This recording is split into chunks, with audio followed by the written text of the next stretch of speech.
6వ తరగతి చదువుతున్న సహస్రను చంపింది ఎవరు? 12-13 సంవత్సరాల వయసున్న ఆ బాలికను అత్యంత కిరాతకంగా 20-30 కత్తిపోట్లు పొడిచి చంపింది ఎవరు? పోలీసులు ఇక్కడికి వచ్చి విచారణ జరుపుతున్నారు, కానీ ఎటువంటి క్లూ కూడా దొరకలేదు. ఈ ఏరియాలో ఉన్న అన్ని సీసీ కెమెరాస్ని కూడా పోలీసులు క్షుణ్ణంగా పరిశీలిస్తున్నారు, కానీ ఎటువంటి క్లూ దొరకలేదు. ఇక్కడ చాలా సీసీ కెమెరాలు ఉన్నాయి, కానీ కొన్ని సీసీ కెమెరాలు మాత్రమే పనిచేస్తున్నాయి. అందుకే సహస్రను చంపింది ఎవరు అనే విషయం ఇంకా తెలియడం లేదు. ఇప్పటికే కొంతమందిని అదుపులోకి తీసుకుని విచారిస్తున్నారు, కొంతమంది పైన అనుమానాలు వ్యక్తం చేస్తున్నారు. అంతేకాదు ఈ కేసులో ఒక దశలో తల్లిదండ్రులను కూడా అనుమానాలతో ప్రశ్నించాల్సిన పరిస్థితి ఏర్పడింది. ఇప్పటివరకు పోలీసులు ఎవరినైతే ప్రశ్నించారో వాళ్ళకి ఈ హత్యకి సంబంధం ఉంది అన్నట్టుగా ఎటువంటి ఆధారాలు దొరకలేదు. ఇప్పుడు మనం సహస్ర హత్యకు గురైన ఇంటి దగ్గరే ఉన్నాం. సహస్ర తన సోదరుడు, తల్లిదండ్రులతో ఆ 12-13 సంవత్సరాల బాలిక అదిగో ఆ పెంట్ హౌస్లోనే ఉంటూ ఉంది. మొన్న సోమవారం 9:30 సహస్ర తల్లి తండ్రి సహస్ర సోదరిని తీసుకుని స్కూల్కి వెళ్ళిపోయారు. వాళ్ళు పని చేసుకునే ఏరియా కూడా వెళ్ళిపోయారు. మళ్ళీ తండ్రి తిరిగి సుమారు 12 గంటల సమయంలో వెనక్కి వచ్చాడు. వెనక్కి వచ్చి చూసేసరికి వాళ్ళ ఇంట్లో సహస్ర రక్తపు మడుగులో పడి ఉంది. వెంటనే కంగారు పడిన తండ్రి కిందకు వచ్చి అందరికీ చెప్పాడు, పోలీసులను కూడా పిలిచాడు. పోలీసులు ఇక్కడికి వచ్చారు. ఇక్కడికి వచ్చిన తర్వాత పోలీసులు వెళ్ళి చూసేసరికి రక్తపు మడుగులో ఒంటి నిండా కత్తిపోట్లతో గొంతు కోసేసిన స్థితిలో ఆ చిన్న పాప మరణించి కనిపించింది. అందరూ షాకు గురయ్యారు. ఇక్కడున్న మొత్తం ఏరియా అంతా కూడా ఉలిక్కి పడింది. ఇక్కడ ఒక 12-13 సంవత్సరాల వయసున్న బాలికను నిత్యం ఇక్కడ స్కూల్కి వెళ్తూ ఆడుకుంటూ తిరిగి ఆ బాలికను అత్యంత కిరాతకంగా చంపింది ఎవరై ఉంటారు అని మొత్తం ఈ కాలనీ అంతా కూడా ఉలిక్కి పడింది. వెంటనే పోలీసులు ఇక్కడికి వచ్చారు, కొన్ని సీసీ కెమెరాలను పరిశీలించారు. మన ఇక్కడ ఒక సీసీ కెమెరా చూడొచ్చు. ఈ సీసీ కెమెరా కూడా పనిచేయడం లేదు. కానీ మనకి విజువల్స్లో కొన్ని దృశ్యాలు కనిపిస్తున్నాయి. ఆ 9:30 నుంచి 12 గంటల వరకు ఎవరు ఈ స్ట్రీట్లో వచ్చి వెళ్ళారు అనే విషయాలు కేవలం ఒక్క సీసీ కెమెరాలో మాత్రమే మనకున్నాయి. ఒకసారి వంశీ మనం ఈ ముందుకు వద్దాం. ఇదే సహస్ర ఉంటున్న స్ట్రీట్, సహస్ర హత్యకు గురైన ఇల్లు ఇదే. ఈ సీట్లో మనం చూస్తే అక్కడ ఆ బిల్డింగ్ చివరిన ఒక సీసీ కెమెరా కనిపిస్తోంది. ఇంతకు ముందు ఎస్ఓటి పోలీసులు కూడా అక్కడికి వెళ్ళారు. ఇప్పటి వరకు మీడియాలో వస్తున్నటువంటి ఆ దృశ్యాలన్నీ కేవలం అక్కడ కనిపిస్తున్న ఆ సీసీ కెమెరాలోనే. ఒకసారి మనం కొంచెం దగ్గరికి వెళ్దాం, నేను అక్కడికి వెళ్ళి చూపిస్తాను. ఇక్కడ కూడా ఎస్ఓటి పోలీసులు వచ్చారు. మొత్తం ఆ రోజు ఈ స్ట్రీట్ అంతా కూడా ఉలిక్కి పడింది. అదిగో ఆ సీసీ కెమెరాలోనే, అక్కడ దూరంగా కనిపిస్తున్న సీసీ కెమెరా నుంచి ఈ వైపుగా కొన్ని దృశ్యాలు రికార్డ్ అయ్యాయి. అక్కడ ఈ గేటు కూడా రికార్డ్ అయ్యి ఉంది, కానీ ఆ గేటు లోపలికి ఎవరు ఒక వ్యక్తి వెళ్ళి బయటకు వచ్చిన ఆనవాళ్ళు మాత్రం కనిపించలేదు. ఇక ఇదిగో ఇక్కడ కూడా ఒక సీసీ కెమెరా ఉంది. వంశీ ఒకసారి మనం ఇక్కడ కూడా ఫోకస్ చేద్దాం. ఇక్కడ కూడా ఒక సీసీ కెమెరా ఉంది, కానీ ఈ సీసీ కెమెరా కూడా పనిచేయడం లేదు. ఒకవేళ ఈ సీసీ కెమెరా పనిచేస్తుంటే కొన్ని దృశ్యాలు లభించుండేవి అని అనుకుంటూ ఉన్నారు. మరి ఆ హంతకుడు ఎవరు? ఆ గేట్లోంచి ఇప్పుడు మనం చూస్తున్నాం. ఒక్కసారి వాళ్ళ ఇంటి ముందుకు వెళితే అదిగో ఇంటి ముందుకు మనం వెళ్దాం. ఆ ఇంటి ముందు నుంచి ఆ గేట్లో నుంచి ఎవరూ కూడా లోపలికి వెళ్ళి వచ్చినట్టుగా ఈ సీసీటీవీలో రికార్డు కాలేదు. ఇప్పుడు పోలీసులు అనుమానిస్తున్నది ఒకటే, మరి ఈ గేట్లో నుంచి ఎవరు వ్యక్తి వెళ్ళలేదు. ఇక ఆ ఇంట్లోకి, ఆ పెంట్ హౌస్లోకి వెళ్ళటానికి ఉన్న మార్గాలు ఏంటి? రెండు అవకాశాలు ఉన్నాయి. ఒకటి ఈ ఇంట్లో నుంచి ఎవరైనా వెళ్ళటానికి అవకాశం ఉంది, లేదు ఆ వెనక ఇంట్లో నుంచి ఎవరైనా వెళ్ళటానికి అవకాశం ఉంది. ఇక్కడ జనాలందరూ మెలకుగానే ఉన్నారు, చూస్తూ ఉన్నారు. వీళ్ళంతా తెలిసిన వాళ్ళు. ఇక్కడ నుంచి ఈ ఇంట్లో నుంచి వెళ్ళటానికి అవకాశం లేదు అనే అభిప్రాయాలు వ్యక్తం అవుతుంది. ఓకే, ఏమని ఉంది అందులో? చూడండి దాంట్లో క్వశ్చన్ మార్క్. ఓకే, పక్కింటి వాళ్ళు అంటే మీరని కాదు. సో ఓకే, పోలీసులు అనుమానం ఎలా చెప్తారు? క్లారిటీ లేనప్పుడు తెలిస్తే చెప్పమ్మా. దాంట్లో చూడండి, పోలీసులు చెప్పింది కూడా అదే. లే పక్కింటి వాళ్ళని పెట్టించినారు. నేను అంటే అయ్యా అవును, మీ దగ్గర ఆధారం ఉంటే ఇవ్వండి. మీ దగ్గర ఆధారం ఉంటే మా దగ్గర తీసుకున్నాయి. పక్కింటి వాళ్ళని అనుమానం ఉంది పోలీసులు. ఏ పక్కింటి వాళ్ళు అంటే ఆ వెనకకి వెళ్ళి చూశారు పక్కింటి వాళ్ళు. ఇప్పుడు చెప్పబోతున్నది అదే. ఆ పక్కింటికి వెళ్ళిన తర్వాత ఒక హోల్ ఉంది, రండి కావాలంటే మీకు చూపిస్తాను. వస్తారా నాతో? తెలుసా? షాప్ మీద ఉంది కదా, ఆ పక్కింటి నుంచి వెళ్ళి ఉంటారని అనుమానం వ్యక్తం అవుతుంది పోలీసులకు. అదే మరి ఈ గేట్ లోంచి వెళ్ళండి. నేను ఒకటి మీకు చెప్పండి, ఒకటి ఈ గేట్ లోంచి. అవును, కరెక్ట్. పోలీసు ఇప్పుడు నేను ఎస్ఓటి పోలీస్ అన్నది మీకు రికార్డు వినిపించమంటారా? ఈ గేట్ ఓకే, మీరు ఎక్కడ ఉంటారు చెప్పండి ఒకసారి. మీరు ఇదే బిల్డింగ్, మీ పేరు? మహేష్ రెడ్డి గారు. మీరు ఇదే బిల్డింగ్ లో ఉంటారు. పాప హత్యకు గురైంది, మీకు బాధ కలిగిందా లేదా? ఎస్, నేను అడిగే ఒక క్వశ్చన్,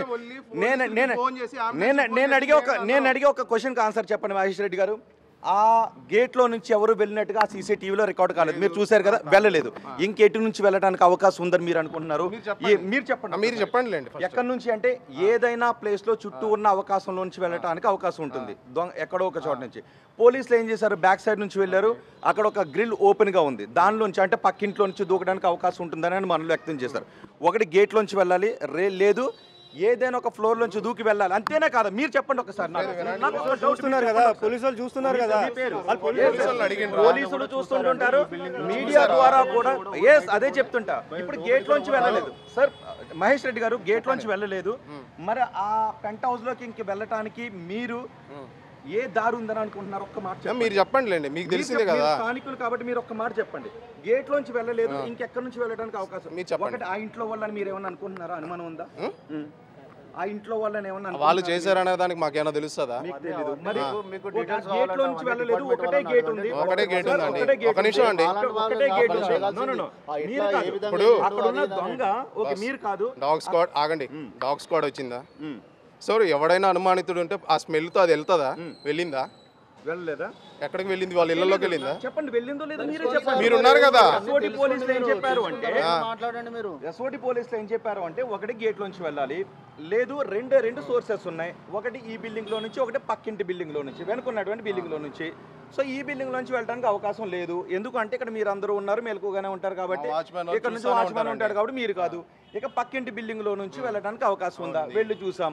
సో అక్కడ నుంచి వెళ్ళడానికి అవకాశం ఉంటే దాన్ని బయటకు తీస్తారు. అదే అనుమానాలు వ్యక్తం చేస్తాం. 3 అనుమానాలు ఉన్నాయి. ఒకటి గేట్లో నుంచి, 2 ఈ బిల్డింగ్ లో నుంచి, 3 వెనక పక్కింట్లో ఉన్న బిల్డింగ్ లో నుంచి. సో మీకేం డౌట్ ఉందో ఒకసారి నాకు చెప్తారా? ఎందుకంటే మీ డౌట్ కూడా కేసు విచారణ చాలా ఉపయోగం. రెడ్డి గారు చెప్పేది ఓకే అండి, చెప్పడం గురించి కాదు.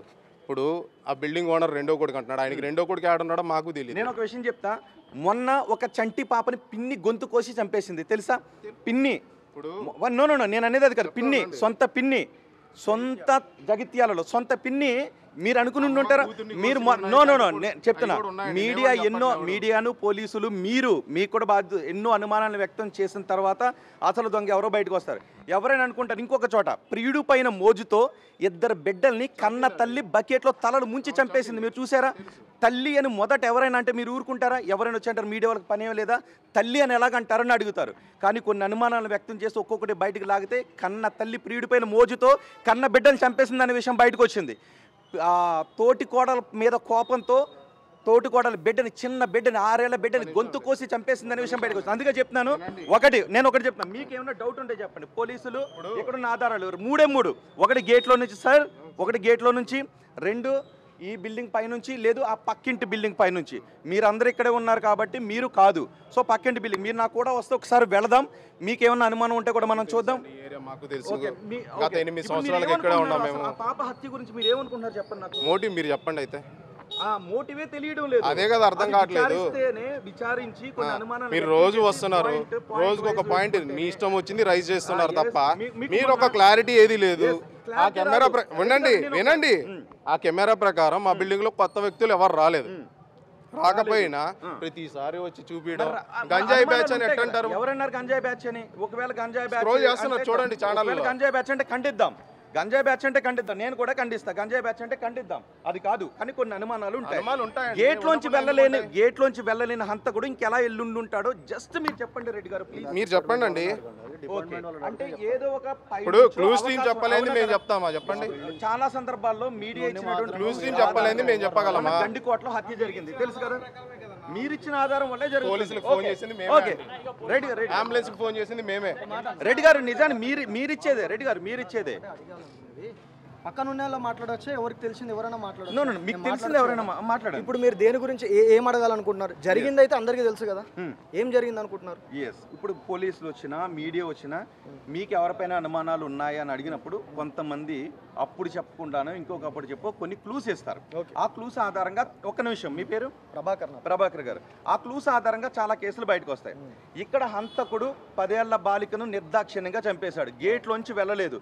ఎక్కడి నుంచి వెళ్ళుంటాడు అని మీరు అనుకుంటున్నారు? ఒక కామన్ సెన్స్ ఒక మాట మాట్లాడతా. ప్రతి ఒక్కరికి ఫ్యామిలీస్ ఉంటాయి. నిజంగా ఎవరికైనా తెలిస్తే ఎవరైనా చెప్పాలని అనుకుంటారు. ఏదైనా జరిగినప్పుడు ఒక మాట పక్కన పెట్టండి. నేను చెప్పాను, మీరు అడిగారు, నాకు అనిపించేది నేను చెప్తున్నా.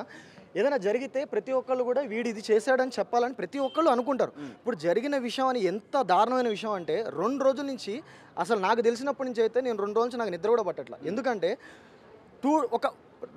ఆగస్టు 15 మీకు బోరబండ అల్లాపూర్లో ఏం జరిగిందో తెలుసా? నా ఫ్రెండ్నే చంపేసింది. ప్రియుడితో మోజుపడి అమ్మాయి జరిగింది. అది సెకండరీ, మనం మాట్లాడదాం దాని గురించి కూడా. నేనేమంటున్నా అంటే ఇంత దారుణంగా జరిగింది ఎవరికైనా తెలిస్తే ఖచ్చితంగా ఎవరు ఏం చేశారని చెప్పగలుగుతాను. నేను మీ పేరేంటి అన్నారు? ప్రభాకర్ గారు. ఇంత దారుణంగా జరిగినప్పుడు మీడియా వాళ్ళు ఇక్కడికి రాకుండా, మామూలుగా ఉండి పోలీసులు రాకుండా ఉంటే ఫస్ట్ మీరు అనేది ఎవరినంటారు తెలిసినా, ఇంత హత్య జరిగితే కనీసం ఒక మీడియా పట్టించుకోవట్లేదు అంటారు. ఇక్కడికి వచ్చిన తర్వాత వచ్చి ఎవరు ఏం అడుగురు, మీకు తెలుసా అని అడుగుతారు. సో మాకున్న డౌట్ ఒకటి గేట్లోంచి వెళ్ళలేదు, ఇంటికి వేరే గేట్లు లేవు. మరి ఎక్కడి నుంచి వెళ్ళడానికి ఆస్కారం ఉందో అది ఏంటనేది అన్న ఒక మాట వినండి. మీరు అడుగుతున్నారు తప్ప నన్ను ఫుల్ఫిల్ ఏది చెప్పనివ్వట్లా. నేను చెప్పాలనుకునేది ఏంటంటే ఆ ఎంక్వైరీ అనేది అది చెప్పాల్సింది అదంతా డిపార్ట్మెంట్ చెప్తుంది. ఎగ్జాక్ట్లీ. నేను ఒక మాట చెప్తాను. అదే సందర్భంలో మీరు ఏమంటారు చెప్పనా? నేను ఇక్కడ చెప్తా. మీరు ఏమంటారు తెలుసా? పోలీసులు ఏమీ చెప్పట్లేదు, ఎంక్వైరీ జరుగుతుందంట, మీడియా వాళ్ళు అడగట్లేదు అంటారు. కానీ ఒకటి చెప్తాను, మీడియా వాళ్ళు ఎక్కడికి వచ్చినా కూడా స్ట్రీట్ వరకు వస్తారు. మహా అడిగితే మీరు చెప్పండి అంటారు, చెప్పకపోతే ప్లీజ్ చెప్పండి అని రెండోసారి అడుగుతారు తప్ప అంతకు మించి ఏమి ఉండదు. సో ఎవరికైనా ఇప్పుడు మీరు ఒకటి చెప్తారు, ఆయన ఒకటి చెప్తారు, ఒకటి చెప్తారు. ఇవన్నీ విశ్లేషించిన తర్వాత వాస్తవాలు ఏంటనేదో కన్క్లూజన్ రావచ్చు. అందుకే చెప్తున్నాను. సో చాలామంది కోపం వస్తుంది ఇక్కడ, ఎవరైనా ఏదైనా అడిగేటప్పటికే కొన్ని కోపం వస్తుంది. కానీ ఉన్నది ఏంటి అంటే ఇదిగో మనం చూస్తున్నాం, ఇదే గేట్. ఈ గేట్లో నుంచే హంతకుడు లోపలికి వెళ్ళి ఉండాలి. ఇదే గేట్. అక్కడ ఉన్న సీసీ కెమెరాలో నుంచి కనిపిస్తున్న దృశ్యాల ప్రకారం ఇక్కడ నుంచి లోపలికి వెళ్ళలేదు. అంటే హంతకుడు ప్రీ ప్లాన్డ్గా వచ్చాడు ఇక్కడికి, ఆ అమ్మాయిని చంపాలి అని. వాళ్ళ ఇంట్లో ఎవరు ఉండరు అని ప్రీ ప్లాన్డ్గా వచ్చాడు. ఇక్కడ నుంచి వెళ్ళని హంతకుడు లోపలికి రావడానికి 2 మార్గాలు ఉన్నాయి. ఒకటి ఆ బిల్డింగ్, 2 వెనక వైపు ఉన్న బిల్డింగ్. సో ఆ బిల్డింగ్లో అందరూ కూడా మెలకుగా ఉన్నారు, మేము కాదు అని చెప్తున్నారు. ఒక్కసారి మాట్లాడితే హౌస్ ఓనర్తో మనం మాట్లాడే ప్రయత్నం చేద్దాం. ఒకవేళ వాళ్ళు మాట్లాడకపోతే ఏం వద్దు. అమ్మ మీరు ఆ రోజు ఇక్కడే ఉన్నారా? సోమవారం ఇక్కడ లేరు. ఓకే, మీకు ఏమనిపించింది ఆ ఘటన తెలిసిన వెంటనే? చాలా బాధ కదండి. చిన్న పాపకి అట్లా చేసిరంటే తట్టుకోలేకపోయినారు అందరు. ఆ పేరెంట్స్ కూడా ఎంత బాధలో ఉంటారు కదా. మేము ఇట్లా జరిగిందంటే మా అన్న వాళ్ళ ఇల్లు చూడడానికి వచ్చాం. మేము ఇక మా అన్న వాళ్ళు కదా నేను చూడలేదండి. మా ఇల్లు అక్కడ దూరము, నేను చూడలేదు. ఇట్లా జరిగింది అనేసరికి అందరం ఇక్కడికి వచ్చినామా 3 రోజుల నుండి. మాకు నిన్నటి నుంచి మొన్నటి నుంచి కంటిన్యూగా మాట్లాడి ఒక్కటండి, నిద్రలు లేవు. మాకు బీపీలు ఉన్నాయి, పేషెంట్లు ఉన్నాయి, ఇబ్బంది అయిపోయింది. ముందు రోజు కూడా ఆడుకుందండి, ముందు రోజు కూడా ఆడుకుంది. అన్నీ ఆడుకున్నారు. పోలీసు వాళ్ళు ఎంక్వైరీ చేస్తున్నారు కదా, వాళ్ళు తెలిసిన తర్వాత అన్నీ బయటపడతాయండి. అప్పుడు మాట్లాడుకోండి ప్లీజ్. అగో వచ్చేస్తున్నారు మీరు. మాకు తెలుసండి, మా బాబు వాళ్ళతో కూడా ఆడుకున్నారు వాళ్ళు. మంచి పాప. మాకు కూడా ఉంది బాధ, లేదని కాదు. మీరు ఇట్లా ఇబ్బంది పెట్టొద్దు. 3 డేస్ నుంచి మీకు చెప్పిందే చెప్తుంటే ఏదేదో రాస్తున్నారు మీరు. ఈ గేట్లోంచి అయితే మాత్రం వాళ్ళు ఎవరు కూడా వెళ్ళలేదు. సో ఇక్కడ వాళ్ళు కూడా ఎక్కువ అడుగుతూ ఉంటే ఇబ్బంది కలుగుతుందని అంటూ ఉన్నారు. సో మనం ఇక్కడ బయటకు వచ్చిన తర్వాత కేవలం ఆ సీట్ చివర ఒకసారి మనం కెమెరాని ఇటు చూపిద్దాం. ఆ సీట్ చివరిలో ఒక కెమెరా ఉంది. అది రన్నింగ్లో ఉంది. పోలీసులు ప్రస్తుతం ఆ డేటాను రిట్రీవ్ చేస్తున్నారు. ఒకసారి జూమ్ చేద్దాం. అదిగో ఆ కార్నర్లో చూడండి ఒకసారి. అదిగో ఆ కెమెరాలో రిట్రీవ్ చేస్తున్నారు పోలీసులు. ఇది ఒక్క కెమెరా మాత్రమే ఉంది. సో మిగిలినటువంటి కెమెరాలో ఎటువంటివి రికార్డు కాలేదు. ఇక్కడ కొన్ని హోటల్స్, షాప్స్ కూడా ఉన్నాయి. ఇక్కడ ఉన్న షాప్ వాళ్ళందరూ కూడా మాకు చాలా బాధగా ఉందని చెబుతూ ఉన్నారు. కొంతమంది ఘటన గురించి ఏమీ చెప్పడానికి నిరాకరిస్తున్నారు, కొంతమంది మాకు అవసరం లేదు అని కూడా చెప్తూ ఉన్నారు. ఓకే, మనం ఒకసారి అదిగో ఆ 2వ ఫ్లోర్లోనే సంజయ్ రావు ఉంటాడు అని చెప్తున్నారు. కానీ సంజయ్ రావుకి హత్యకు సంబంధం ఉందంటానికి ఎటువంటి ఆధారాలు దొరకలేదు పోలీసులకు. అయితే ఇప్పటివరకు ఎటువంటి ఆధారాలు దొరకలేదు పోలీసులకు. కారణం ఏంటి అంటే సీసీ కెమెరాల్లో ఎటువంటి దృశ్యాలు రికార్డు కాలేదు. ఒకసారి ఇక్కడ ఉన్న కొంతమంది స్థానికులను కూడా మనం అడుగుదాం. ఎవరు? ఓకే, మీరు ఇక్కడే ఉంటారా? చూస్తుంటారు వీళ్ళని ఎప్పుడైనా ఈ పాప వాళ్ళని జనరల్ చూస్తున్నామంటే మాది కొత్త కన్స్ట్రక్షన్ ఇది. ఏమనిపించింది ఆ చిన్న పాపనంత నిర్దాక్ష ఆ టైంలో లేను సార్ నేను యాక్చువల్గా. మీకు తెలిసిన తర్వాత ఏమనిపించింది? ఏమనిపిస్తుంది, బాధ అనిపిస్తుంది, అంతకంటే ఘోరం ఏముంటుంది.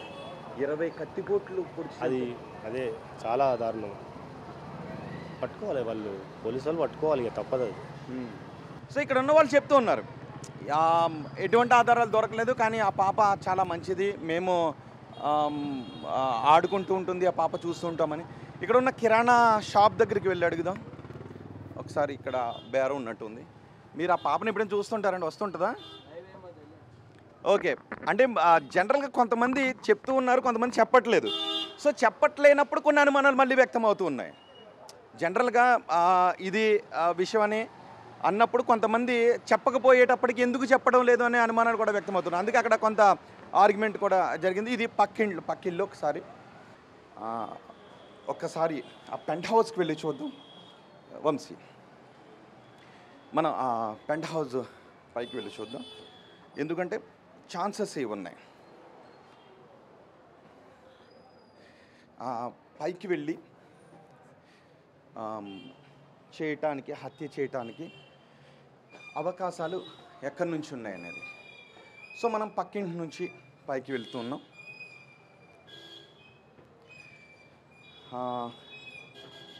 మనం పైకి పెంట్ హౌస్ దగ్గరికి మనం వెళ్తాం. ఈ పక్కింటిలోనే సహస్ర హత్యకు గురైంది. ఎస్, మనం పైకి వచ్చాం. ఇదిగో ఇక రెండో అనుమానం ఇక్కడ నుంచి. మనం ఇక్కడికి వచ్చిన తర్వాత అదిగో ఆ ఇంటిపైనే, ఈ ఇంట్లోనే అదిగో తాళం వేసి ఉంది కదా, ఆ ఇంట్లోనే సహస్రాన్ని హత్య చేశారు. సో ఇంతకుముందు మనం చూసాం కింద నుంచి, పక్కింట్లో నుంచి సెకండ్ ఫ్లోర్లోకి ఇక్కడికి రావడానికి అవకాశం ఉంది. ఇక రెండు, ఇదిగో ఈ భవనం పై నుంచి, వంశీ ఒకసారి ఇది ప్యాన్ చేయి, ఈ భవనం పైకి పక్కిల్లు, ఈ భవనం పైకి ఎక్కి ఇక్కడికి వస్తే ఇదంతా కూడా క్లోజ్డ్గా ఉంటుంది, ఎటువంటి సీసీ కెమెరాస్ కూడా ఇక్కడ లేవు. సో ఇక్కడ నుంచి ఒక వ్యక్తి ఈజీగా ఇక్కడికి దూకటానికి చూస్తున్నాం కదా, ఇక్కడ పిట్టగోడ ఉంది, ఈ పిట్టగోడ నుంచి అక్కడికి బహుశా ఇదిగో ఈ రాడ్ సాయంతో ఇవి పట్టుకుని అక్కడికి వెళ్ళటానికి ఈజీగా అవకాశం ఉంటుంది. అంటే బహుశా హంతకుడు ఇటువైపు నుంచి వచ్చి ఉంటాడా అనే అనుమానాలు కూడా వ్యక్తమవుతున్నాయి. ఇటు వెళ్ళిన తర్వాత అదిగో గుమ్మం కూడా, అదిగో ఆ గుమ్మంలో నుంచి మనం ఈ లోపల నుంచి వెళ్ళాడు. ఇప్పుడు తాళం వేసి ఉంది ఆ పెంట్ హౌస్, కానీ అక్కడికి వెళ్ళిన తర్వాత మళ్ళీ ఆ పైన ఎటువంటి సీసీ దృశ్యాలు కూడా రికార్డు కాలేదు. అంటే ఆ హంతకుడు ఒక్కసారి మనం వంశీ ఇట్రా, ఎస్ మనం ఒక్కసారి అదిగో చూడండి, ఒక్కసారి నేను ఇప్పుడు మీకు ఒక గేట్ చూపిస్తాను, అదిగో ఆ గేటుని చూపిద్దాం. అదిగో ఆ గేటుని చూడండి ఒకసారి. వస్తే ఆ గేట్ నుంచే రావాలి, కానీ అక్కడ సీసీ కెమెరాల్లో ఆ టైంలో ఆ 2-3 గంటల్లో ఎవరు కూడా ఇక్కడికి వచ్చినట్టుగా ఆధారాలు లేవు, సీసీటీవీలో రికార్డు కాలేదు. మరి గేట్లోంచి రాని వ్యక్తి ఇక అక్కడికి రావడానికి రెండే మార్గాలు ఉన్నాయి. ఒకటి ఇంతకుముందు చూపించాను కదా, పక్కింట్లో నుంచి అటువైపు నుంచి, లేదు రెండు ఇదిగో ఇక్కడ నుంచి ఇలా వచ్చి ఇటు ఆ గోడ దూకటం. ఒకసారి మనం ఇలా వస్తే నేను అటువైపు వెళ్తాను వంశీ, నువ్వు ఇటువైపుకి వస్తే మనకి వ్యూ కూడా చాలా క్లియర్గా ఉండే అవకాశం ఉంటుంది. అదిగో చూసారు ఒక్కసారి, అక్కడ నుంచి అటువైపుకి వెళ్ళాడు. కానీ ఎక్కడ కూడా, ఇంతకుముందు పోలీసులు కూడా అదే చెప్పారు, ఎక్కడ కూడా సీసీ కెమెరాలు దొరకలేదు అని. నిజానికి ఇక్కడ నుంచి చాలా ఈజీగా అక్కడికి అడుగు వేయటానికి అవకాశం ఉంటుంది. దీన్ని బేస్ చేసుకుని కూడా ఇదిగో ఈ రాడ్ ఉంది, దీన్ని బేస్ చేసుకుని కూడా అక్కడ బహుశా దిగడానికి అవకాశం ఉంటుంది. అందుకే ఇక్కడున్న మిగిలిన సీసీ కెమెరాల్లో రికార్డు కాలేదు. ఒకసారి ఇటువైపు మనం చూద్దాం, ఈ బిల్డింగ్కి వెనుక వైపు ఏముందో చూద్దాం. వెనుక వైపు ఇటు కూడా దుండగుడు ఇటువైపు నుంచి పారిపోవటానికి అవకాశం లేదు, ఎందుకంటే ఇటంతా కూడా ఆ బిల్డింగ్ ఉంది, వేరే బాల్కనీస్ ఏమీ లేవు కాదు. ఇది హాస్పిటల్, ఇది నిజానికి హాస్పిటల్.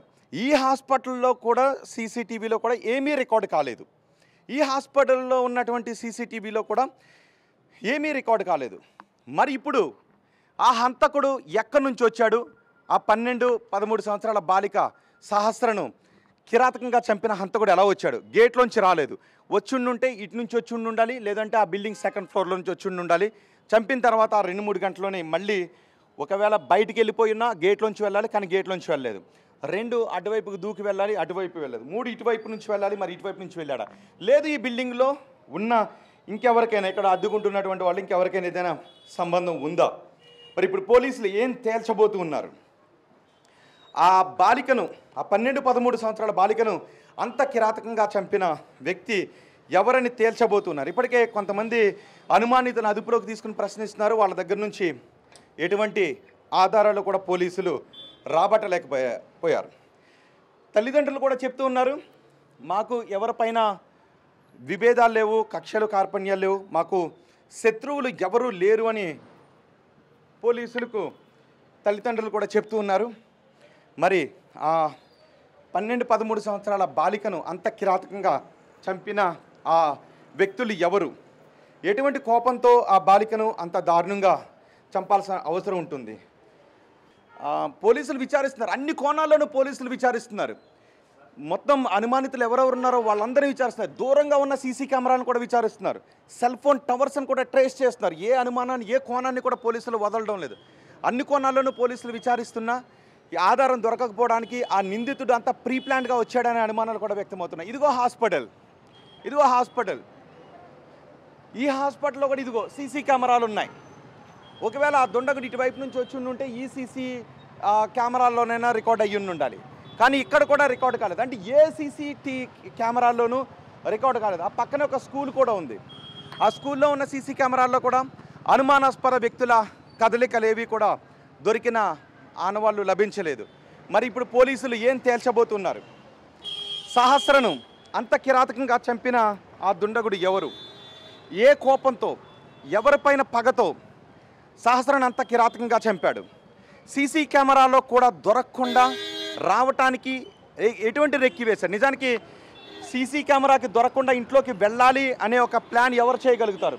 ఎవరో ఒక ఉన్మాది దొంగ చేయలేడు ఇక్కడ ఉన్నటువంటి వ్యక్తి. సో చాలా ఏరియా గురించి చాలా తెలిసిన వ్యక్తులు, ఇంటి గురించి చాలా తెలిసిన వ్యక్తులే ఇలాంటి ఘాతుకానికి పాల్పడి ఉండాలి. మరి ఆ వ్యక్తి ఎవరు? పోలీసులు ఇప్పుడు ఏం తేల్చబోతున్నారు? 2 రోజులు అయిపోయినా ఇంకా ఎటువంటి ఆధారాలు దొరకలేదు, కానీ మరికొన్ని గంటల్లోనే ఈ కేసును పోలీసులు ఛేదిస్తామని అంటూ ఉన్నారు. మరి ఈ ఇంట్లో, ఈ పెంట్ హౌస్లో ఆ 12-13 సంవత్సరాల బాలికను 20కి పైగా కత్తితో కిరాతకంగా పొడిచి చంపిన కిరాతకుని పోలీసులు ఎప్పటికి పట్టుకుంటారో చూద్దాం. ఈ కాలనీ వాసులు కూడా అదే ఎదురు చూస్తూ ఉన్నారు.